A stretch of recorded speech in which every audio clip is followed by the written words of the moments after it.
Oh, I was on mute. Whoops. Just full on crashed when I tried to select the atmosphere there. File, space. Great.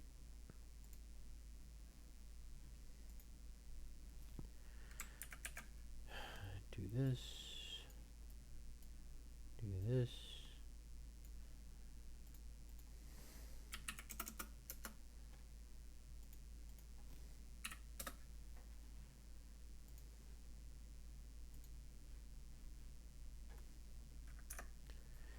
So actually it's not as bad as I thought, because the only thing it looks like I have to figure out is the atmosphere scaling.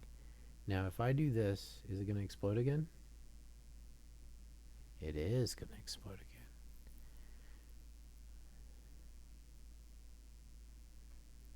Let's take a look.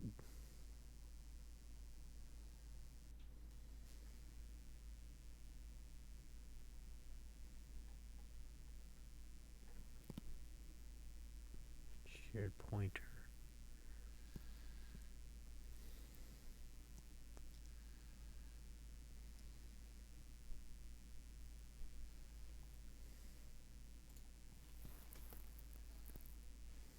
All right. So I guess if I'm comfortable with the way everything works in 1.0 scale, I have a feeling that that is because it's sharing a pointer to one of the textures, maybe like the particle texture. Space. So let's just do this then. It won't be shared. Oh, it actually works. It just what it doesn't. I see.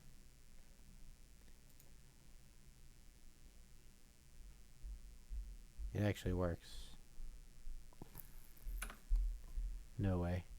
What about 50? Back. Speed.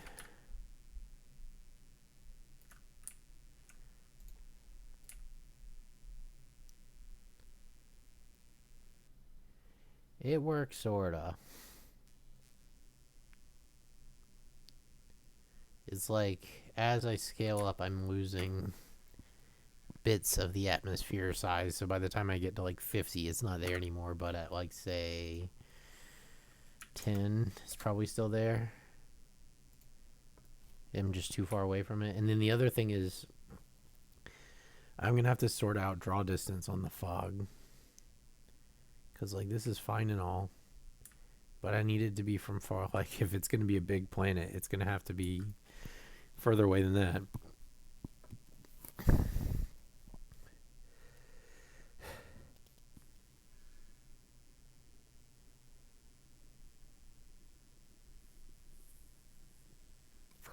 I'm only going to be working for a little bit tonight. But I'm kind of hoping that this won't take that long, because I think I just need like a multiplier on the scale, maybe.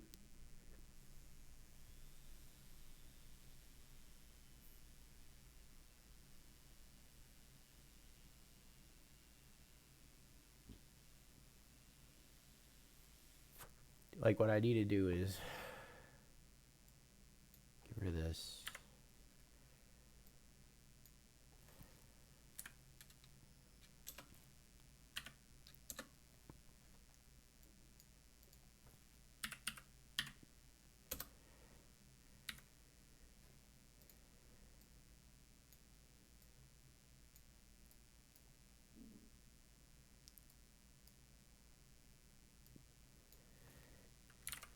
Basically, I have to come up with something that makes the scale larger proportionally for this.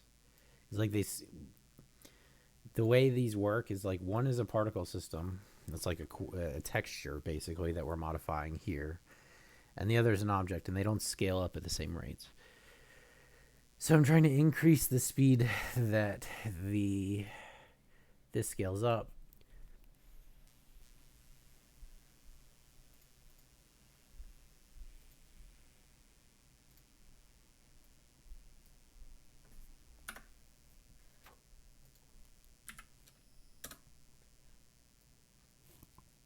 And I think we just did it basically.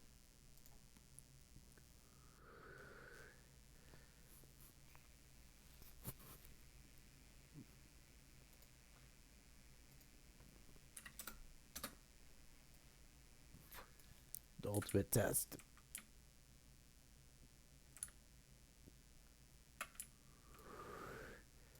All right, so that works. Sort of.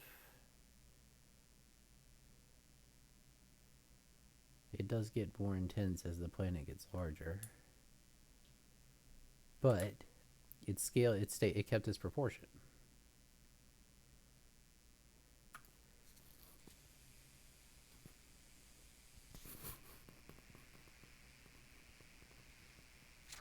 All right, the next thing we want to do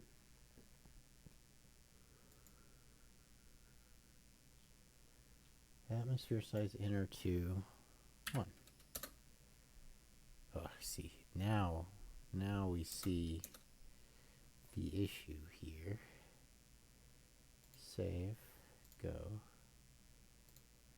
So back here. No, back here.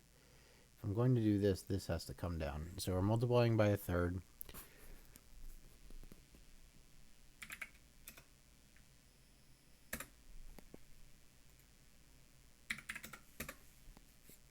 Jesus, don't do that. I'll crash my computer again.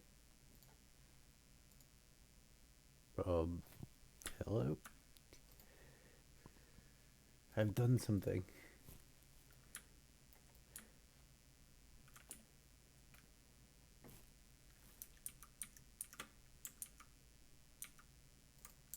What the fuck happened?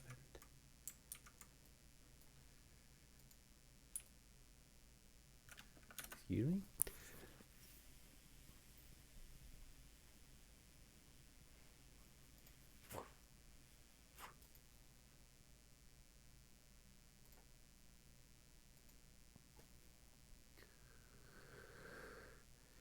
Just toss the changes.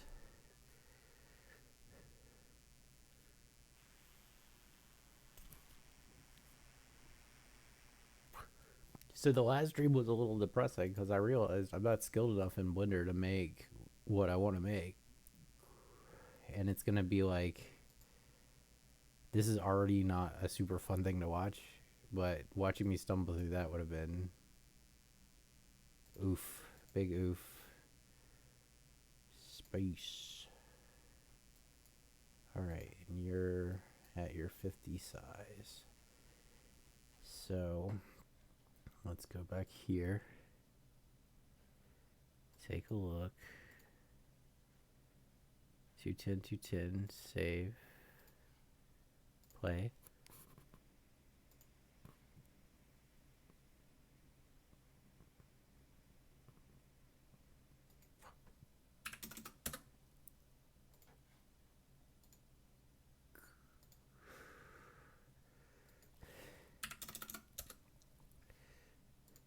Oh, am I too far away?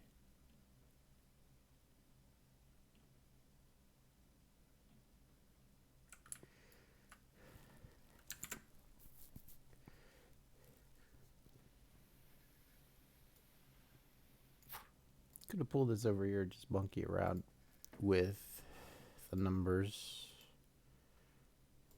a little bit. 250. No, not 150. 250.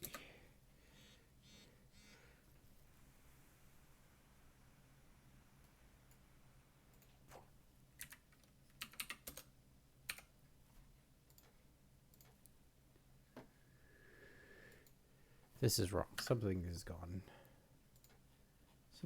wrong here.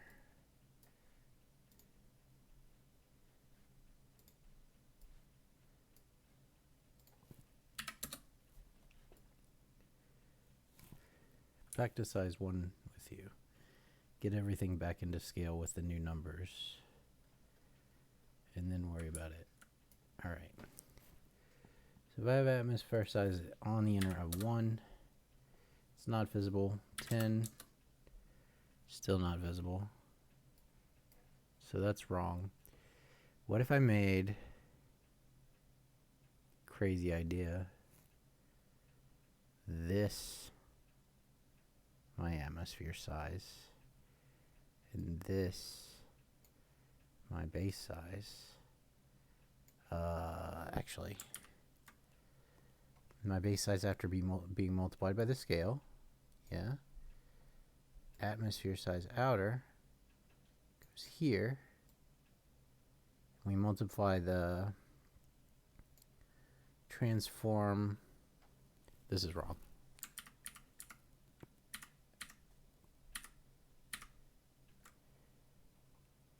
Does it not?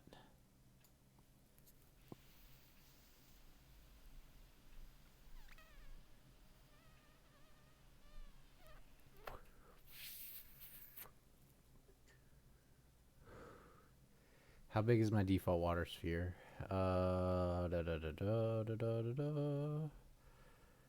SM water properties, and I enable.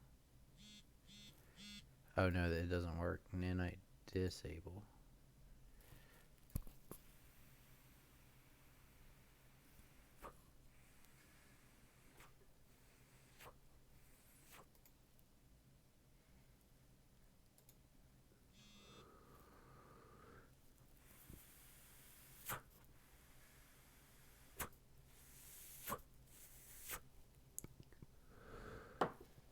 All right.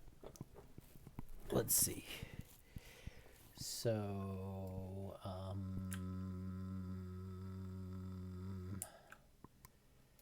this is size 50. Put it back to size 1. To come up with some kind of proportional system here. So, I know what I'll do. Yeah, I know exactly what I'll do.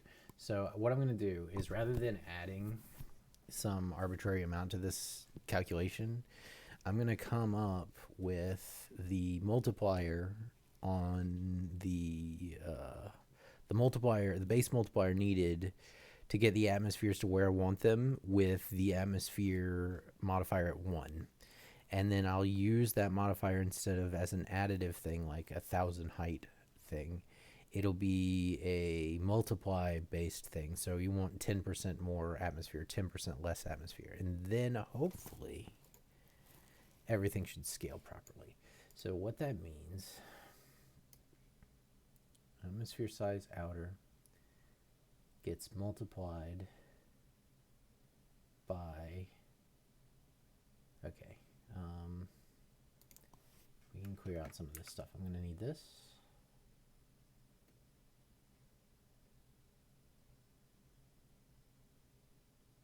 Or I might not actually need it. Okay. I may not need it. Break all penalties. To get to 250, let's say 100. Multiply by 100 to start.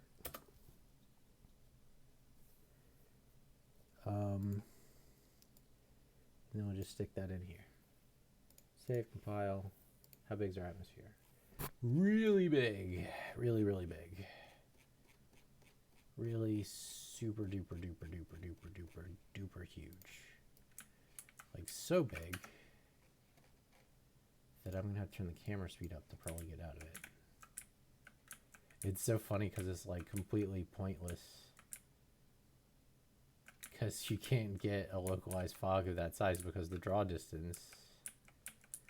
That's another thing I'm going to have to figure out. All right. So 100, way too much. How about multiply by 10? Oh, wait, no, it wasn't way too much. Shit. It wasn't way too much because I have my, like, this. This is what we want. 1, atmosphere size outer, atmosphere size inner, also 1. Okay. Okay. Now, doop. Now, basically what we're doing is we're changing this from being mapped by a linear number, like a plus, to being mapped on a ratio between the two. And by doing that, what I'm hoping is that when I scale it up, it should just work, because instead of doing like plus 100 times 2, it's just going to be like times 50 plus whatever, and then you'll put a multiplier into it to scale it up from there. Okay, so times 100 to compile. The size is probably 1 by baseline, I bet. So if I wanted to be 1,000 like it was just a second ago, I probably need to multiply by 1,000. Save, compile. Yeah, I see what it's going to be, I think. It's about 1,000, I think. Okay. So from here, what happens if...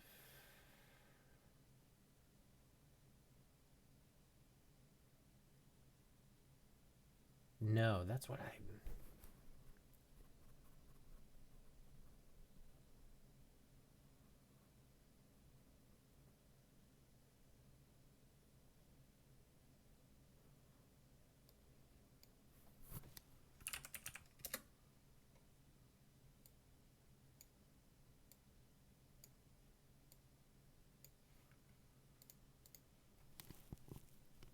Okay, so at this scale, I'm going to set a color that's like obvious.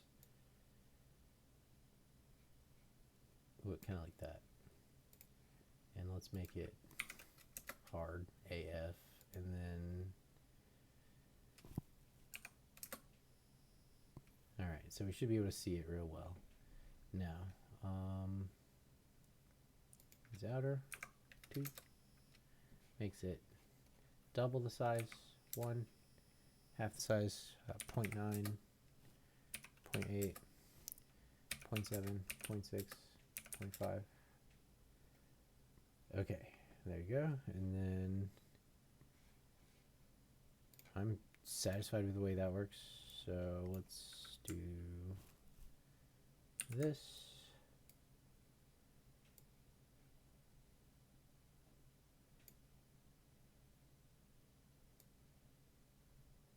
This.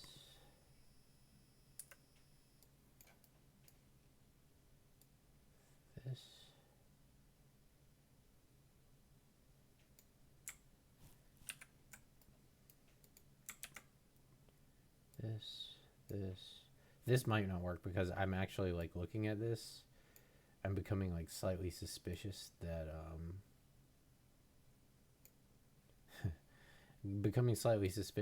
my old one was working as a ratio 2. Like the number that I was using was a modifier, I think. Okay, so there we go. We got this. Let's save it. Because the last time I did this, it locked up. Okay, we have double fog this time. Nice. We got double fog. Ooh, camera's fast.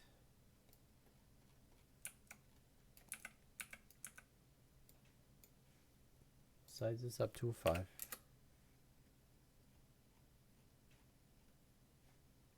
Turn this down to a 1. And 0.08.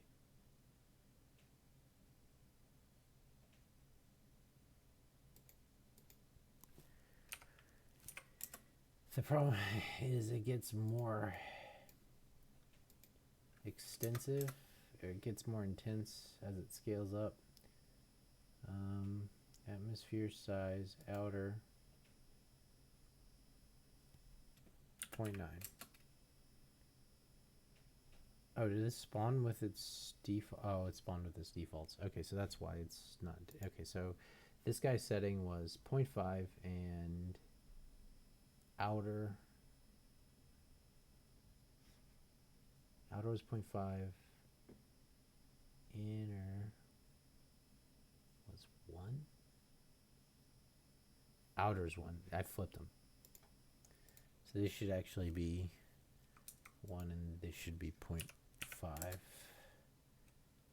and they should have different stats and shit, but I'm not going to worry about that right now. So that means this is 1, 1, and this is 0.5, and this is red. So you can see the boundary, and over here, this is going to also be red. So we can see the boundary. Inner size over here, 0.5.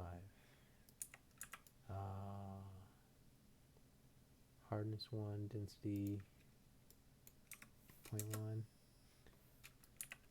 I guess it's just getting drowned out. How do these ratios look?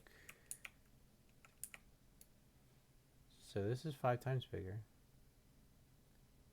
I feel like this is similar though, like proportionally. This to here, this to here.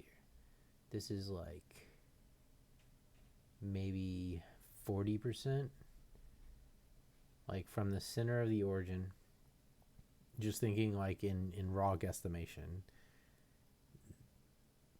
to the end of this box. So this would be halfway, so like 45% versus this to the end of this box, because that's the size of the particle, even if it's going outside its bounds a little bit. About right here, probably about 45%. The settings need tweaking like crazy. So this is way too fucking dense. And hardness for the outer, like a 0.4. And then I actually like the hard inner. I don't like this though. Green for today. There we go. And it's too hard. I know I just said I liked it, but it's got to be low enough to camouflage the jaggies. Same thing over here.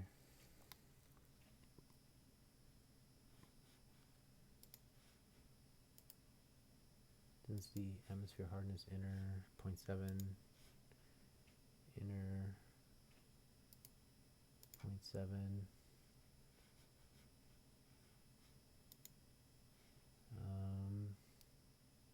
Density outer, copy 0.02, and then fall was 0.4. Paste 0.4. Now this color's dominating it. I think I'm also a little too far away. Atmosphere hardness inner 0.7, density inner 0.1 is too high. 0.008.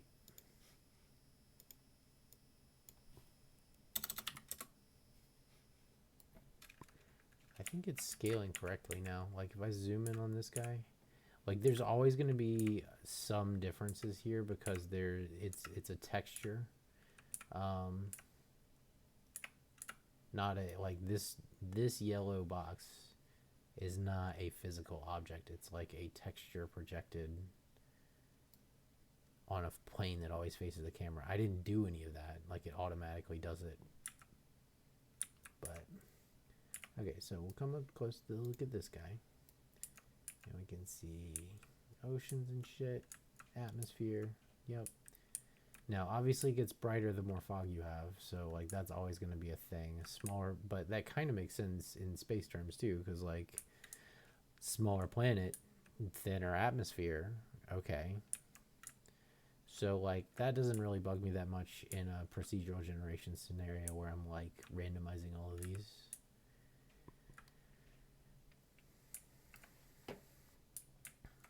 Okay. Pretty satisfied with that. So, like, oh god, here we go. Time for fun.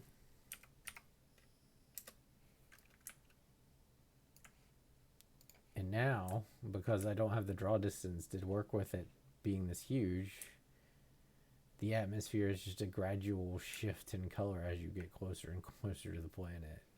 You don't really get too much of a sphere, except you sort of do. You get like this layer. It's pretty cool, actually. Is it too big to have? No, it's got islands and shit too. Everything's scaled. Except the water texture. Some parts of the water texture. Shoreline ripples.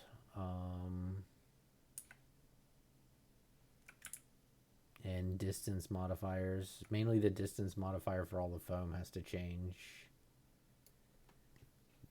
because it's substantially different on a big planet as a texture than a small planet. Speaking of which, I can't even find my small planet with this monstrosity.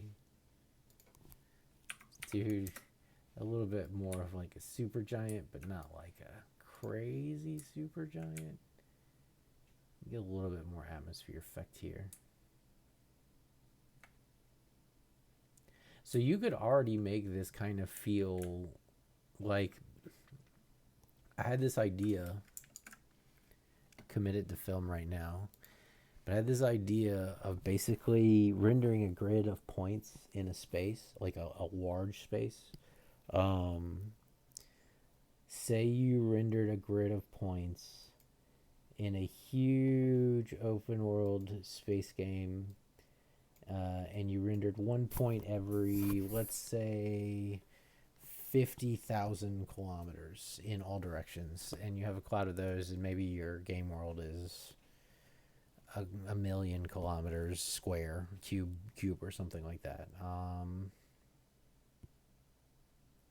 So what you could do with that is you could take all the objects in the bounds of that grid of points, and you could, using their density, calculate, like you could have each object record its volume, and then have like a density multiplier, like, oh, this is a gas planet, it's a lower multiplier, this is a condensed neutron star, it's a higher multiplier, something like that.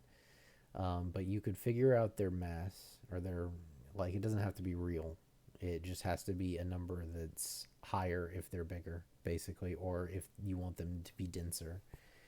And you could use the mass of all the things in that point cloud to proportionally warp all the points towards the mass, towards all the objects in the cloud, but warping them more towards the heavier objects. And you do that a couple times, and then when you have that cloud, you have like at that point you have like a gravity map of your universe, and you don't have to do those calculations anymore. At any point in that grid, you can just get the closest vectors and form a multiplication of those vectors, and that will give you your direction that you should be following in that space, and the relative speed you fall out. It's not exactly that simple. Like, you would have to do some calculations to use that vector to get the relative speed, because like shorter means you would be falling faster. So you obviously can't just straight up plug it in. You have to do operations to flip it, so that, like, if your vector's shorter, you accelerate faster. If your vector's longer, you accelerate slower. And then you would have realistic gravity simulation in a game with extremely simple math. Like, it wouldn't take a lot of load on the game engine.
So yeah, anyway, you build this static mass of points, and it would be a lot of points, but it wouldn't be a crazy amount. Like, and also you could kind of like you don't have to map the whole play the gravity of the whole play space. You only have to map the local area that a player's around. So you could probably actually do it with like just a large procedural cloud that follows the player in a sphere that extends out whatever the extent that you want the player to be affected by gravity. And then, but see, then you couldn't do like yeah, that doesn't work. You don't want it dynamically computed, because to dynamically compute all this shit is actually pretty gross. You want to build that mesh that I was talking about, or not a mesh, but it's like a point cloud. You want to build that point cloud ahead of time. Like, you know where everything is, you know what it weighs. You build that point cloud ahead of time, and you got gravity, and you don't have to do calculations at runtime. But if you wanted to do it at runtime and also simplify the amount of work and the amount of points you had to do, you could also probably do it pretty quickly with a big cloud of points just around the player, stretching for, say, 100 kilometers, and one every kilometer for 100 kilometers in a cloud or a grid or something like that. And if anything is within 100 kilometers of the player, it would have an effect on their acceleration. But anything outside of that, they would just, and like the effect would be greater the closer you are. So I think it could work. It would take a lot of cool math to do. It sounds like it would be a fun project. So maybe I might even look at doing something like that myself, to get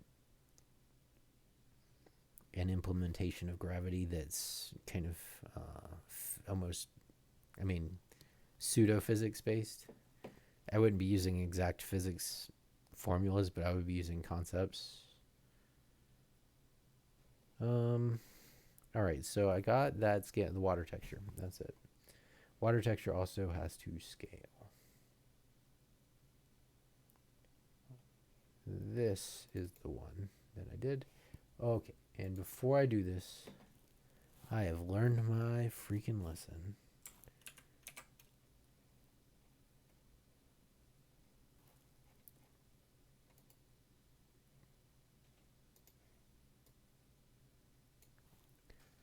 BKP.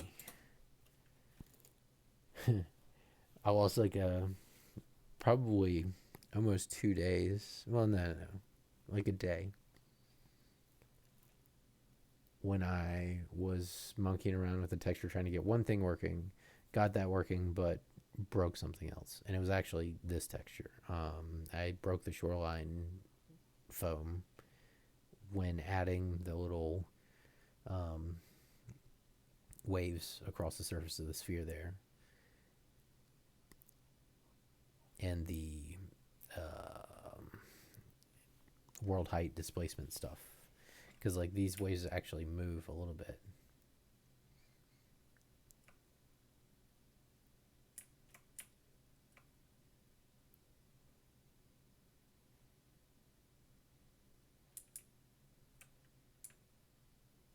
Okay.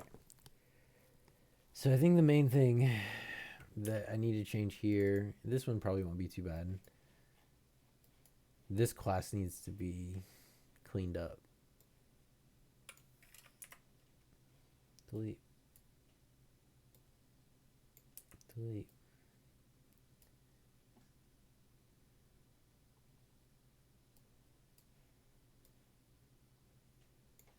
Jesus, what a mess. Okay, so where's my shore?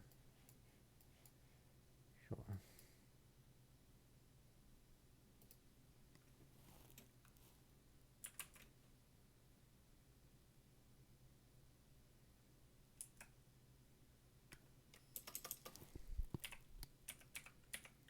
Object.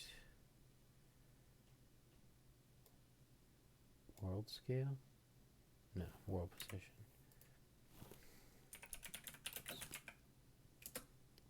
There it is.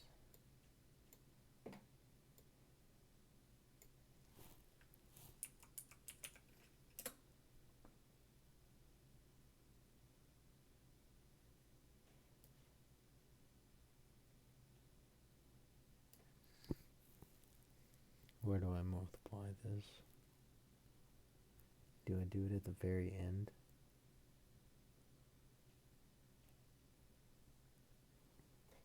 Let's try it at the very end first.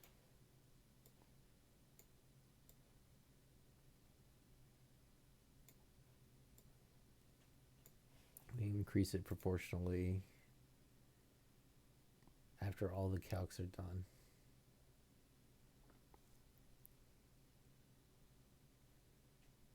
That's not going to be right. I'm totally derp. That's not going to be right at all. Shit.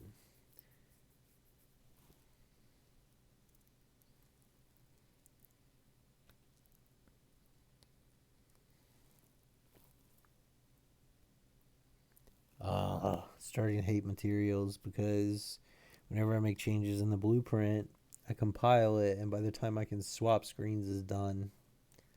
But every time I make a change here, it takes like 15 seconds. This is wrong. This is wrong. This is it right here. That's the one. All right, save.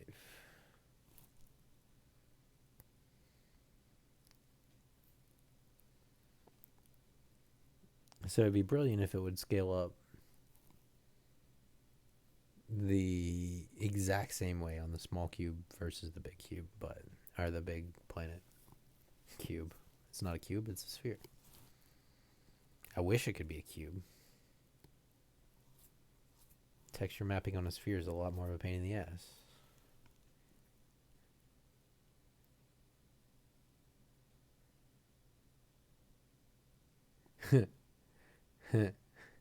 Just had an idea. Well, oh man, now I'm a little bit bummed because I think I just had an idea that's better than this one. I could have made rounded cuboid planets. That would have been fun. I mean, I guess I still can make rounded cuboid planets. My shit can work around.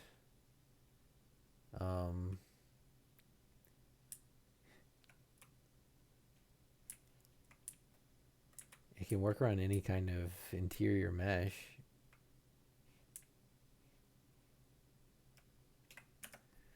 So if I wanted to say,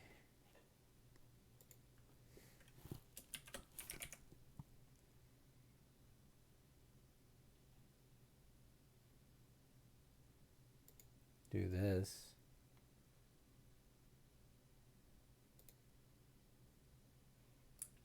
Oh, right. The water's a sphere. Oops.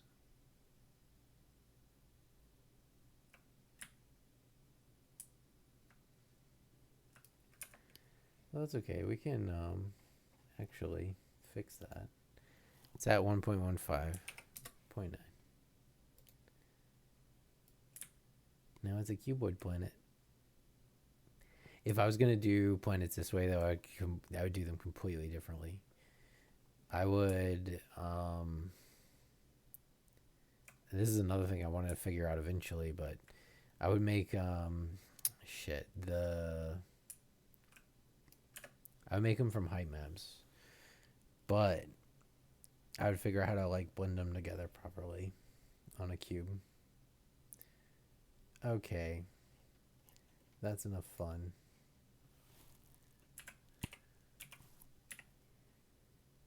That is too many. That is too many.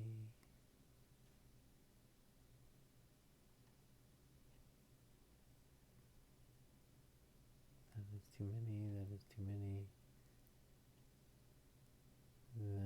That is too many. Actually, an isosphere.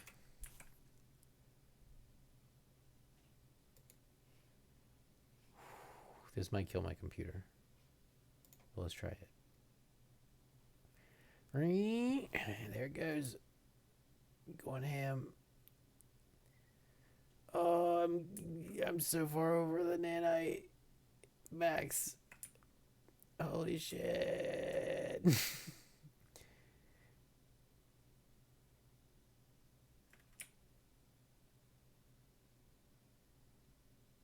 So there are some obvious limitations. Oh my god. But that's what happens when you use an icosphere with 15,358 vertices and then you spawn a spheroid that has like another 20,000 vertices on every single one of those 15,358 vertices.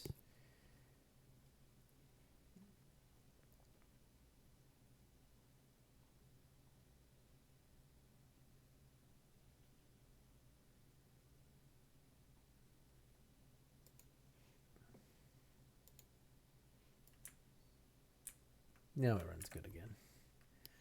It just looks like shit without water. And without texturing or good blendered planets. So I guess it makes sense. Increasing the density of the mesh is actually not good. So because it's using scale variance, the more like every time it spawns a sphere on this, it scales it a random amount. Like, so let's say minus 20% to plus 20%.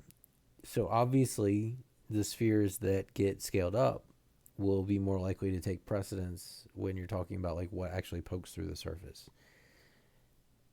The issue with using high poly as your core mesh that things get iterated around, the sphere that's generating the points that generates the other spheres, is that the closer those points are together, the less variation you get, because it's more likely to get neighbors that are big enough to like always be roughly the same. Like basically it's going to trend towards being the maximum size because so many things are clustered together in such a small space. All the small ones just get hidden. The big ones take precedence, and there's enough vertices in the space where they're spawning to where you're really highly likely to get at least one big one in that small space, and then you end up with extremely uniform sizes or fairly uniform sizes, and you're not getting a lot of the small spheres here. So we need a low poly sphere. Definitely not that.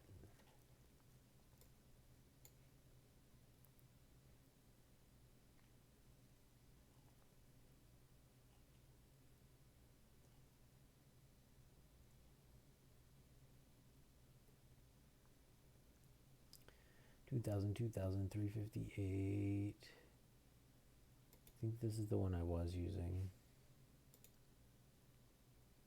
Maybe. I don't know. It's still got the same problem. Sphere. No, full sphere. I want you. Oh, can't read. Sphere. Okay, keep going, keep going. 46. Here we go. Unit sphere. 151. Contender. 188.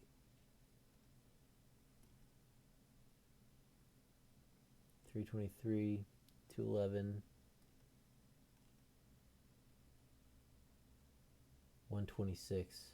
Booyah. That's our boy. Now we should have more yeah, because now this, so you see, now the sea level that was hidden is all the way back inside. So let's try a 1.0 sea level and see.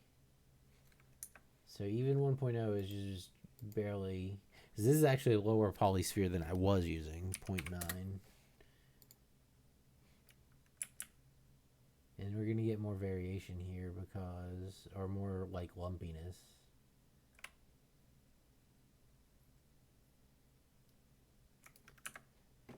Let's do 0.95.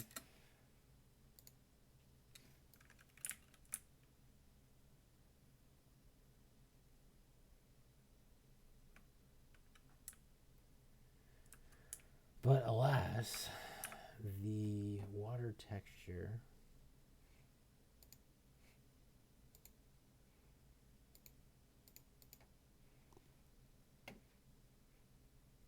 Shores at 8.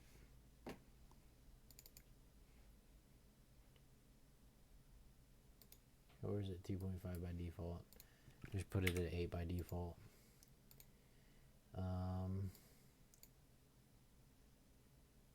C scale. Oh my god. I'm so tired of making these stupid mistakes. I know it needs to be, but I just like overlook something and then sit here wondering why nothing's updating on my big sphere, and then I realize that I did the thing that needed to happen, but I never hooked it into all the rest of the bullshit.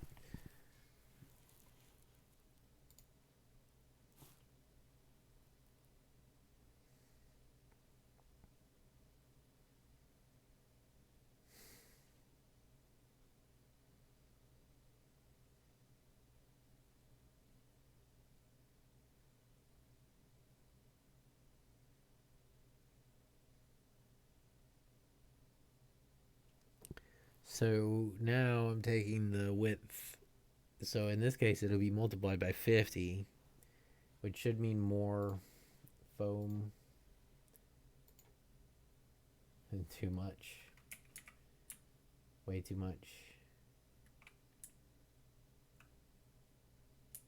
What about in small mini me? To be fair, it's too much there too. Is it multiply object scale Z? This needs to come down then 2.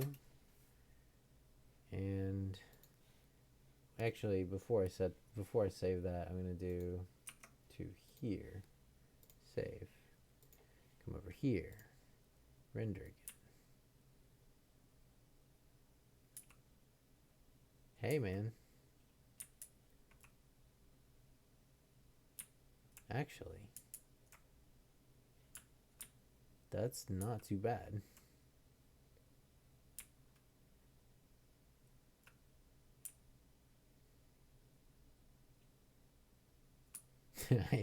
So I hate this fucking.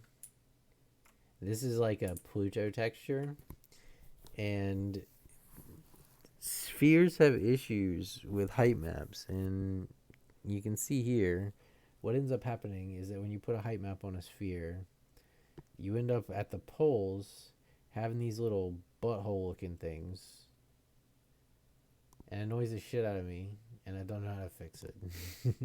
Maybe ooh. Actually, maybe I do know how to fix it.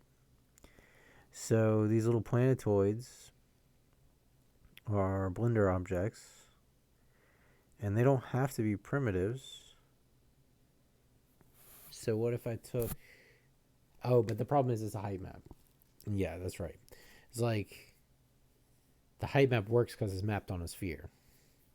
If I use something other than a sphere, I have to figure out how to fix the UVs, which I don't know how to do. Because I'm a noob at this shit. I just started it a couple weeks ago. This looks good though. I think my scaling is actually working now.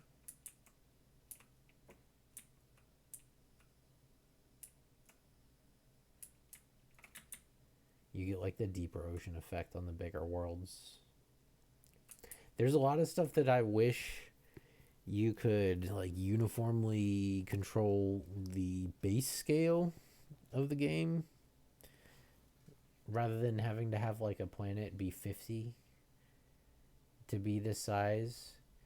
Be able to say like each single unit is that much and that planet is size 1, because it affects things like transparency on the smaller planet. You can see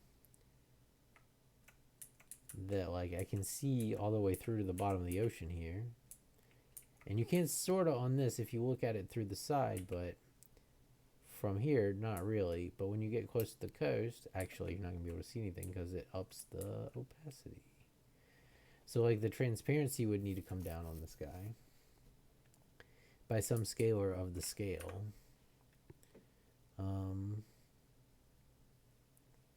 So what happens?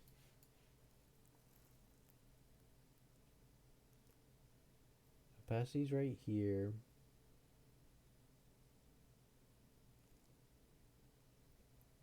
One is full.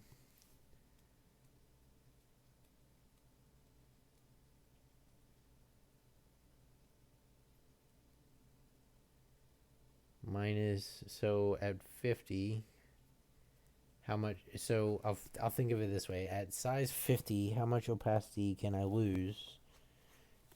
Yes, so we can figure that out actually. Because I can. Great. Let's get a little bit deeper ocean.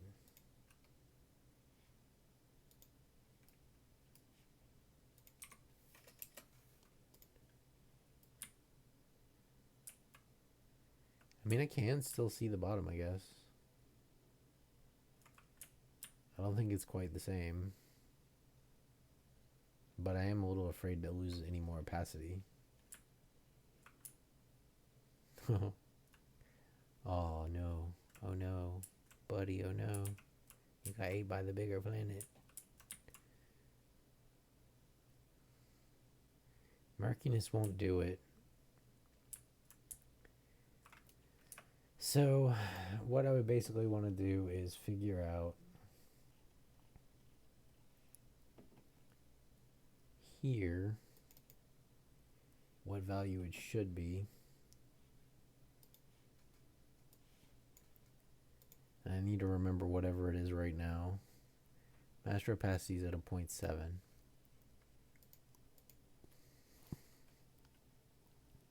0.5. 0.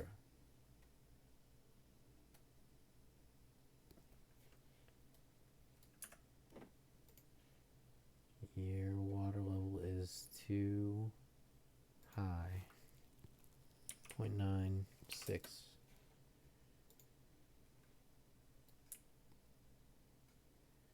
This is with the 0 multiplier on it. It's up for around the coastlines.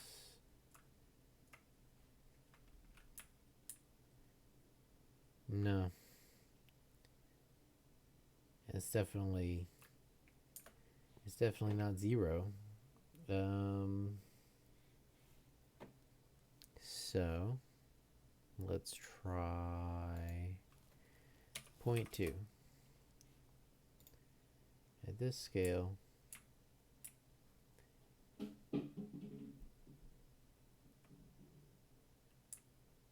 that's not too bad. It's not terrible. Or I could just decide that I don't really give a shit about the opacity.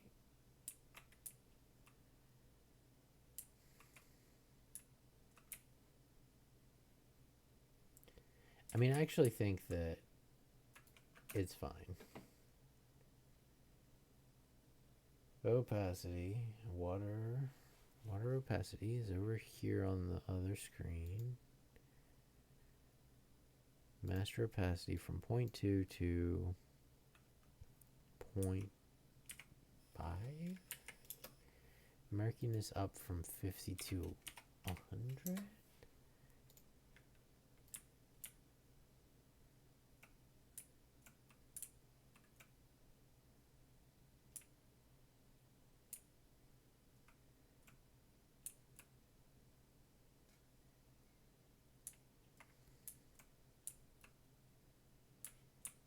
Okay.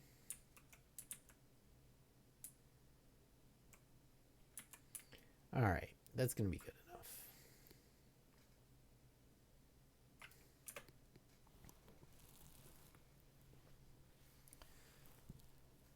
enough. What else needs scale?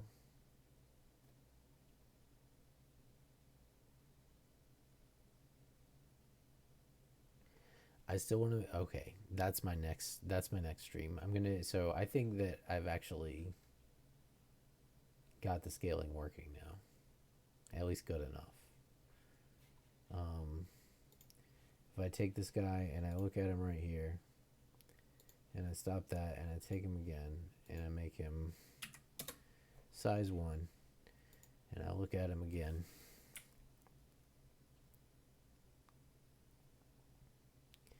I get a pretty similar planet. I mean, to be fair, like, yes, the atmosphere is thinner, but again, that makes sense for a smaller world. Whee!